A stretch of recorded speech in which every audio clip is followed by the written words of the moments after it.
I went from like 20 followers to over 10,000 in about 5 days. Ever since I was a little girl, I loved dressing up, accessorizing, and doing arts and crafts. I especially loved making jewelry.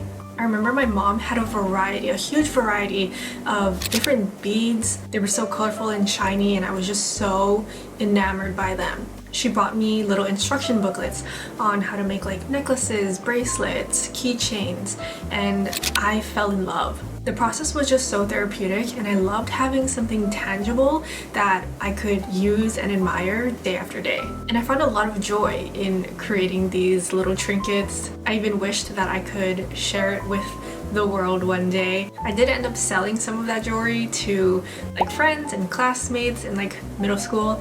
I think I sold them for like quarters. But after a while, I stopped making jewelry and all my supplies got tucked away into storage. But now, about 15 years later, I've decided to revisit this hobby that I once loved and one that I still love to this day, and start my own small business making handmade beaded jewelry called Bijou Komorebi.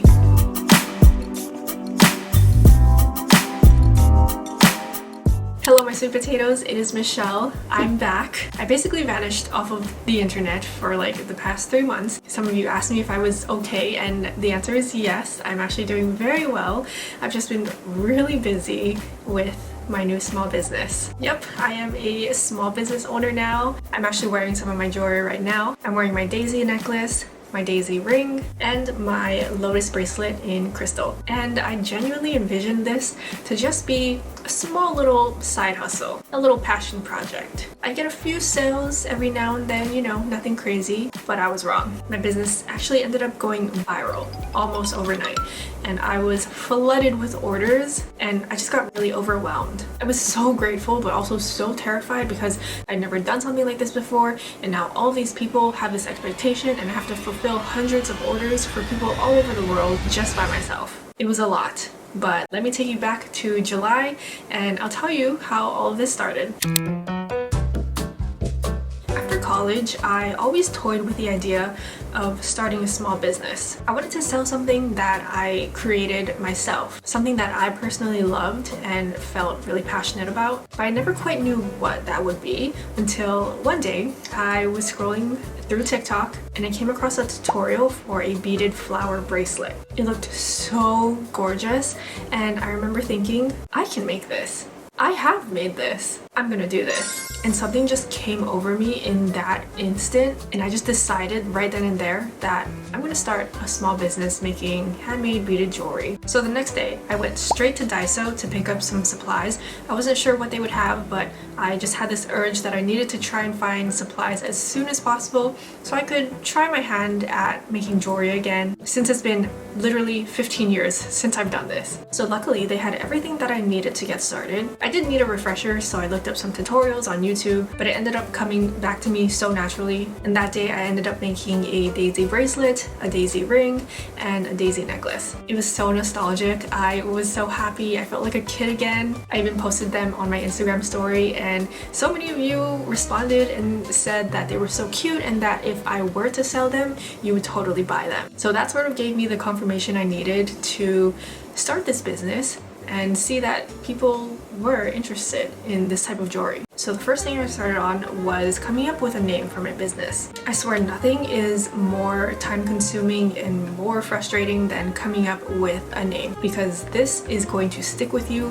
forever, for the entire life of your business. Sure, you can change it, but it's gonna be a real bit to do that. So I knew it had to be something that I loved now, but I knew I would still love years down the road. I wanted the name to represent a little bit of me, especially with my Japanese ethnicity, and I wanted it to evoke a sense of something light and whimsical, but still feel elevated and sophisticated. So that's kind of the vibe I was going for, so I did a bunch of market research. I even asked ChatGPT for help, and ChatGPT actually helped a lot with the ideation part of my business. So I was running through hundreds of ideas. I had so many countless nights just like lying awake in bed trying to come up with a name. Constantly scrolling on social media, looking up names on Google, seeing if there's any trademarks, seeing if the names that I was thinking of were even available. So many of them were complete failures. Until finally, I asked ChatGPT one more time. And I took a couple of words that it was spitting out at me, paired them together, and then I came up with bijou komorebi. So bijou is the French word meaning jewelry, and komorebi is a Japanese word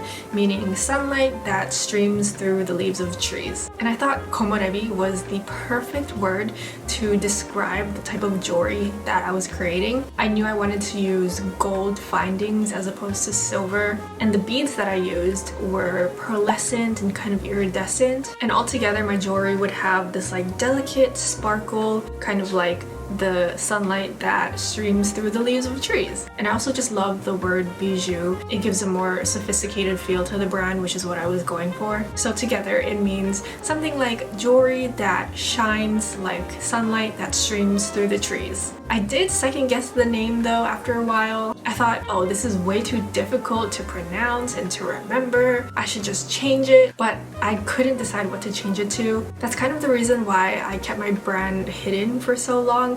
I didn't tell anybody about my brand because I just wasn't sure of the name. But as time went on, I continued to get sales, and I realized, people are starting to familiarize themselves with my brand, so I'm just gonna keep it. And I know it's not the easiest name, but it's really unique. It checked all of my boxes, and I'm really happy with it now. So once I decided on the name, I immediately created all the social media pages and the website for my business. I wanted to reserve the name to make sure nobody else took it, which I don't think anyone would have, but you never know. So I did all of that just in case. I made an Instagram, TikTok, Pinterest, YouTube, and a website on Shopify. I even signed up for a virtual address. That way I wouldn't have to share my actual home address on all of the shipping labels. So once all the profiles were made, I decided on what I wanted to sell, and I got started on posting content for those products immediately. I didn't even have my website ready or anything, but I just wanted to start getting content out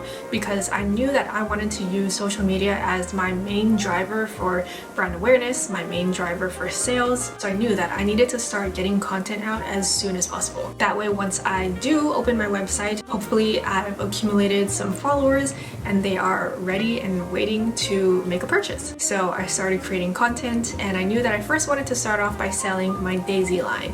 So a daisy necklace, daisy ring, and a daisy bracelet, because that's all the supplies that I had at the time. So I started with that, and I posted my very first piece of content on TikTok and Instagram on July 13th. And that was the very start of Bijou Komorebi making its first appearance in the world. So while I worked on content, I also researched a bunch of supplies because obviously I would need more. I knew I didn't want to spend too much money in the beginning because I didn't know if this business would even be worth it in the future. I didn't even know if I would get any sales. So I focused more on the best deals in the beginning. I was really picky though. I wanted a specific size, a specific type of bead, specific colors. I also knew that I probably just need to purchase the supplies, see it in person, try it out, and just see how it turned out. And I also knew that it might not turn out how I was expecting. And sometimes you can't make returns if you've already opened the supplies. So I knew that if that happened, it would just be a sunk cost. But I was willing to make that sacrifice. So after days of research, I finally placed an order. And while I waited for my supplies to arrive, I worked on my branding and my website. So I'm a neutral girly, as you can tell. I love my neutral color palette. Call me boring if you want. But I knew I wanted to infuse a bit of my personal style into my business's brand. So for the logo, I just used a warm beige background color and a commercial-free serif font. I made sure that the font was easy to read, and I also replaced the dots above the eyes with little sparkles. It's just a small touch that I feel adds a bit more character to my brand. And I think it captures that like more elevated but still approachable vibe that I was trying to go for. And for the website, like I said, I used Shopify. The most time-consuming part though was definitely creating the product listings, because you have to take photos and videos of all of the products. You have to edit all of them, write out the product descriptions. But at the same time, make sure that everything that you're doing clearly conveys what your product looks like and gives the customer a clear idea of what they should be expecting once they receive it. And I'm a very detail-oriented person, so I want to make sure that I'm giving as much information as possible so you know what you're getting yourself into without being too overwhelming. So once I got all of my supplies and I had a bunch of content out on my social media pages, I had a few followers at the time, I decided on July 22nd to finally open my shop for business. That was the day I officially launched my website. I announced it on social media, and do you want to guess how many sales I got? 0. Yeah, I got 0, and it stayed 0 for a while. Honestly, I completely expected this. This is probably completely normal. I had only been posting on my business account for like 9 days. I had a couple TikToks that reached like a couple thousand views, but nothing super viral. I couldn't even add a link in my TikTok bio yet because I did not have 1,000 followers, and you can only do it once you reach 1,000 followers. I think I only had 18. And my Instagram reels at the time were doing even worse. They were completely flopping. I think they got maybe 4 to 8 views. Not 400, not 800, 4 to 8.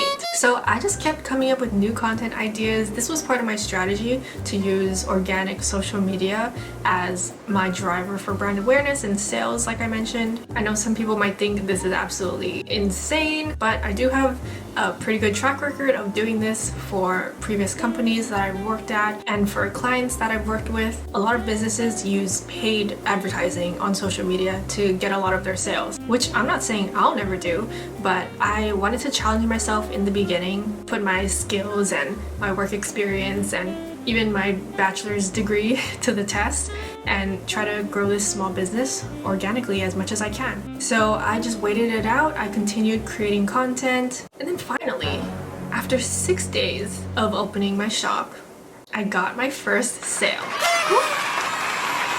I was so excited. I vividly remember the moment. I had just woken up, finished eating breakfast. I was just getting my day started, and then I saw my phone light up with a notification from Shopify. I was like, oh, is something wrong with my website or something? Are they trying to contact me about an issue? But it was actually a notification for one new order. First. I couldn't believe it. I was so excited. I was telling my boyfriend, like, I just got my first order. So I got straight to work. I got straight into creating her order, and I was gonna send it out as soon as possible. And I even remember thinking like, wow, this order is going to fly across the country to this customer who put their faith and their hard-earned money into my business. And I just hope that she would love it. And I don't even think she would watch this video. I don't even know if she knows that she was the first customer, but if she is watching, just know that you made a huge milestone happen in my business, in my small business. So thank you. So that first sale got me pumped. It got me hyped. I was like, yes, this business is happening. It's going to blow up. I was so motivated. I was posting every day on social media, more than once a day actually. I had so many ideas. I felt so inspired and creative. But day after day passed, and I didn't see any other orders, and things were pretty stagnant for a while. I was growing very little on social media. I had almost no traffic to my website. I remember sitting at my desk filming a TikTok, and then I thought, what's even the point if no one's gonna see it? I even went live on Instagram thinking that Instagram would tell my followers like, hey, I'm live, or push it out to a new audience. But I was live for like 20 minutes and literally no one came. Things were really quiet for about 3 long weeks, and I did start to get discouraged. So I just had to tell myself, like, this is your dream, keep going. So because I was using social media as my driver, I took a step back and I reflected on my content, and I decided I need to make changes. So this is me putting on my like social media content creator, business major, marketing girly thinking cap, and I looked at my best performing videos and I just tried to recreate those moments. Usually I had like a couple hundred views, but I just looked at the videos that had the most views, which were like a couple thousand, like I mentioned, and tried to figure out what it was about those videos that set those apart from the lesser performing videos. And I think it was the satisfaction value of those videos. So my following videos, I just tried to make really satisfying to watch, like neatly pulling the strings together so you can see the flower forming, pouring the beads into the container so you hear the ASMR sounds, even just moving at a slower, more relaxed pace. I did all of that in a video showing how I make my lotus necklace, and that video was growing faster. It had more views and more engagement than any other video that I had posted before it. And that particular moment really helped me grow a lot. I was finally able to add a link in my TikTok bio so that people could more easily visit my website. So I started to get a lot more traffic, and finally, I got my second sale. Again, I was so excited. The order came in at nighttime,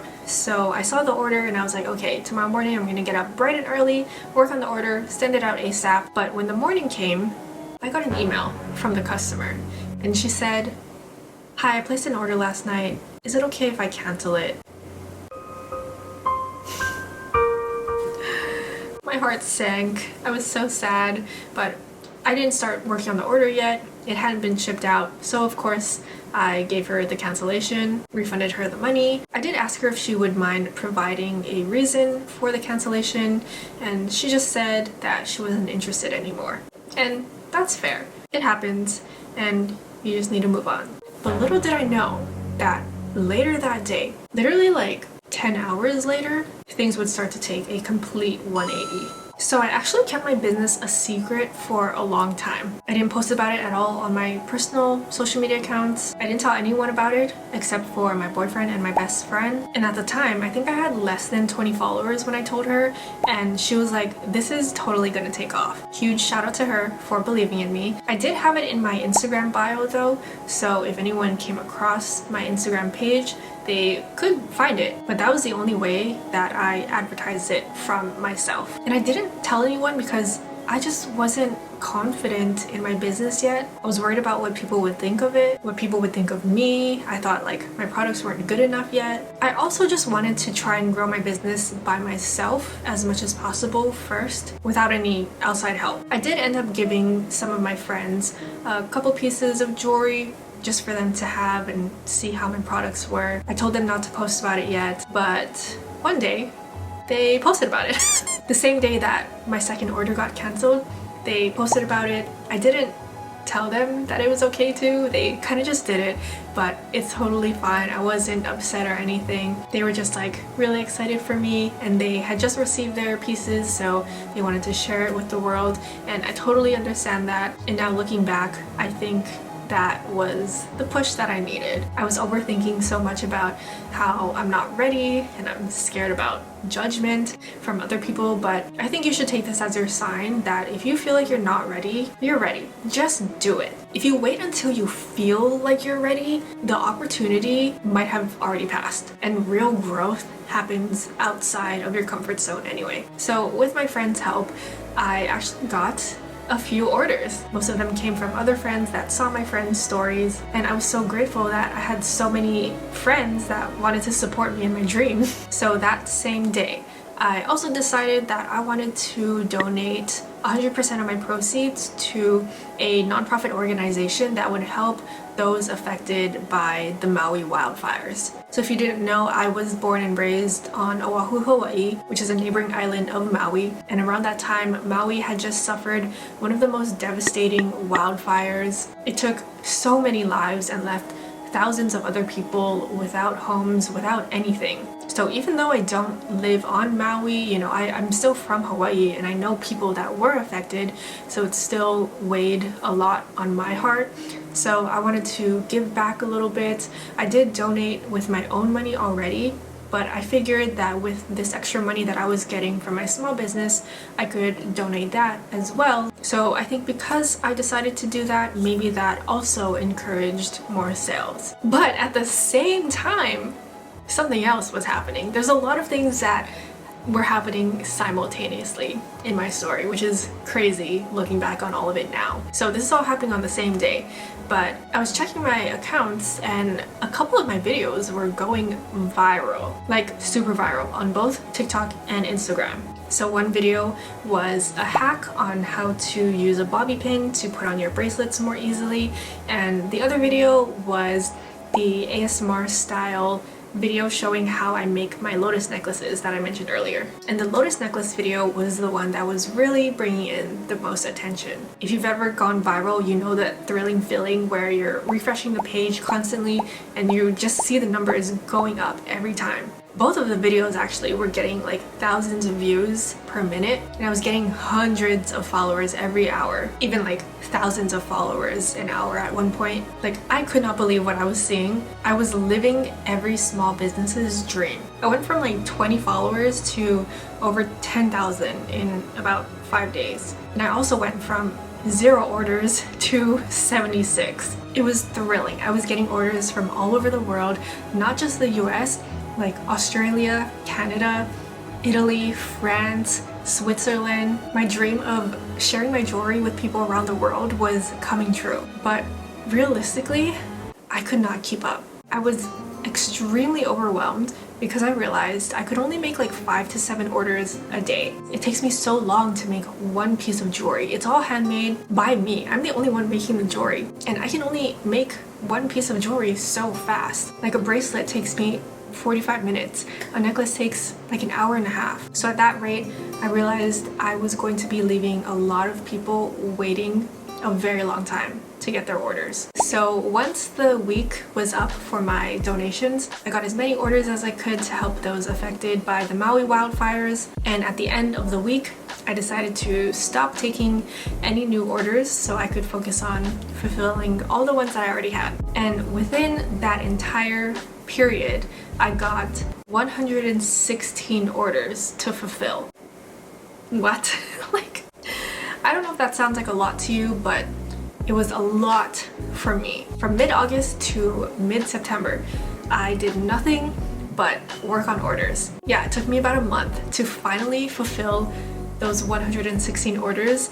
From the moment I woke up to when I went to bed, I was just making jewelry. I even had to get my boyfriend Kyle to help me. Like, I tried to teach him how to make the bracelets, but it didn't end up working so well. So he did end up helping with more of the non-technical things like packaging. Now he even helps me with a lot of other things on like the business back-end side. But yeah, every day I went to the post office to drop off packages, and I felt awful for making people wait that long, but luckily no one was upset about it, which was surprising to me. I thought I would be getting some really angry customers in my inbox. Some people definitely asked for an order update, but no one was upset about it. So I'm really thankful to have such kind customers. But moving forward, I will be thinking about how I can rethink my ordering system and how I accept orders so that I can better manage all of these orders. So now that I'm filming this, it is the end of September.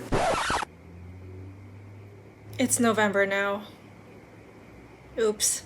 All of my orders have been sent out, and now I'm finally telling you all about Bijou Komorebi. This has been the wildest, craziest, most hectic 2 months of my life, and I can't believe it's only been 2 months. So I've gotten a lot of questions on how I was able to grow my business and find success so quickly, and I have a lot of thoughts on this. The first thing is that I think you need to know your strengths. I was lucky to have worked at a small e-commerce business at my previous jobs. My main job was social media marketing, so that's why I'm so skilled in that area. But I also had to dabble in email marketing, digital marketing, influencer marketing. So I wore a lot of hats, and I have a lot of random knowledge about e-commerce from those experiences, and I was really able to utilize all of that into starting this business. But even if you don't have any of that knowledge, you can still learn. Another strength of mine is that I knew that I could create good social media content.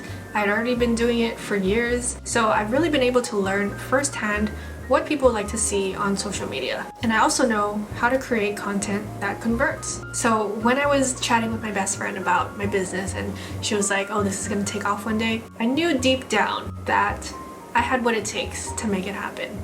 And I did. And the way I was able to do that is by knowing my business's unique selling points and what makes it different, and being able to show that in a simple, interesting, and eye-catching way. I understood what I could do to make Bijou Komorebi stand out, and I communicated it in a way that millions of people around the world would be able to understand and feel it too, just from a few video clips. And I'm not saying your goal should be to go viral, even though that is a lot of people's goals nowadays, like just go viral on social media. And I'm not saying you should try to make every single post go viral. Like, do you know how burnt out and how much I would hate creating content if I tried to do that? I'm just saying you need to understand what makes you and your business unique and how you can showcase that in the best way with the least amount of time, but still leave a lasting impression on your audience. The second thing is, I feel like a lot of people think being successful is just like a chance of luck. But I think the luck that you get depends on how prepared you are. So yes, I was really lucky and my business went viral really quickly after starting it. Everything went pretty smoothly. But had I not been prepared, as in having a launch plan, optimizing my website, making sure I had all the necessary information that a customer would need to be able to feel good about making a purchase, setting up international shipping, having all of my supplies ready, having content ready to go, optimizing my social media pages, all of these things that I prepared for, if I had not done any of it, I feel like I might not have seen as much success as I did. Like I said, I'm very detail oriented, so I spent a lot of time researching the best ways to set up your website, and I just tried to focus on how I can make the shopping experience as smooth as possible. So I think luck was on my side and things kind of fell into place because I planned things out. And I didn't have a plan for everything. Like, even if I did plan for something, not everything went according to plan. But whatever I could plan for and the planning would make a difference at the time, then I planned for it. And that's because luck favors the prepared. Luck favors the prepared. But still, none of this would be possible without all of my amazing customers, so thank you to anyone that has already purchased from me. I can't fathom how quickly this has all happened, and I can't thank you all enough for your support. You're all helping my dream come true. So my shop has been closed for a while, but it's finally back open. So if you would like to shop my handmade pieces from Bijou Komonebi, I will leave the links down below in the description box. So this has been my small business journey and how I was able to find success so quickly. If you have any more questions for me, leave them in the comments below. And if you want to stay up to date with me and my small business, I will leave the links down below as well. Thanks for watching, and I will see you in my next one. Bye!